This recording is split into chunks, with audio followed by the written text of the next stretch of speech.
they will loosen up once they ferment a bit. So I'm going to just leave those like that. That's pretty good for now.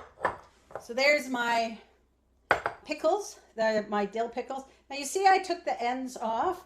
The recommendation is to take the ends off, or the one end where the cucumber is on the stem off, because it's better for the pickling to do that. It's just kind of some of the stuff in there. And honestly, I'm just going to be honest. I don't remember exactly the reason, but in the recipe, it's there. Okay. So that's my pickles, my dill pickles. Now I'm going to do for the carrots.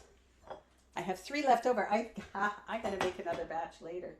I bought, these are Nantes carrots, but you can want to buy some nice fresh. These are pretty small ones that I bought.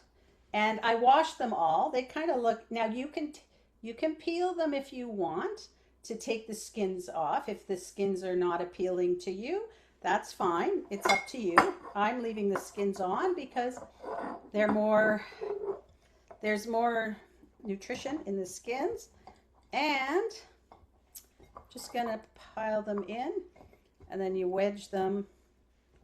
So I just put these in, and I did cut some of them up that were bigger, but these ones are pretty small, like the ones that I pickled already. Most of those ones are a little bit bigger. These ones are little short stubby things, but that's okay. And you can cut them to be smaller. The smaller they are, the less surface, the less area there is, to absorb the pickle. So that's a good thing to, if you want to be precise about everything and get something, all even. If you're that kind of person, like you like that. Me, I'm good. This is good enough because this is for me. It's not like for anybody else but me. So I'm getting to the point now where I'm trying to, is it like Jenga or something where you kind of stuff everything in? I don't know. I'm just trying to wedge things in to keep them as tight as possible. And I'm just going to do this one layer for these. If there's any left over, they make a good snack for me with my cheese, Gloria. Yum. I'm going to go over to Gloria's house to have cheese and crackers. One day I'll be in Regina area, Gloria. You got to watch. Okay. I think maybe this little one will go into this. I just want to stuff them in. There's the test, right? Put it upside down. So I have a couple left over. You could put them on the top, but these ones are just going to float away. So I'm just going to leave it. You could use for the small ones, like a smaller jar too. And now's a great canning season to get mason jars. I like the big ones because you see I was stuffing my hands in there. And then all these little jars are the same size. But if you want, you can get the ones that are this is the wide mouth, and there's also the regular ones that have the narrower mouth. I prefer the wide mouth, so you can actually get your hands into it. So that's ready to go. Let me move my stuff out of the way here.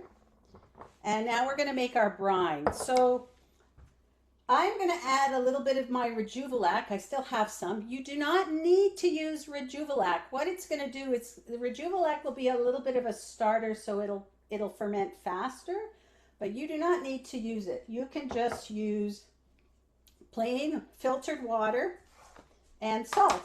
That's it. That's your brine. So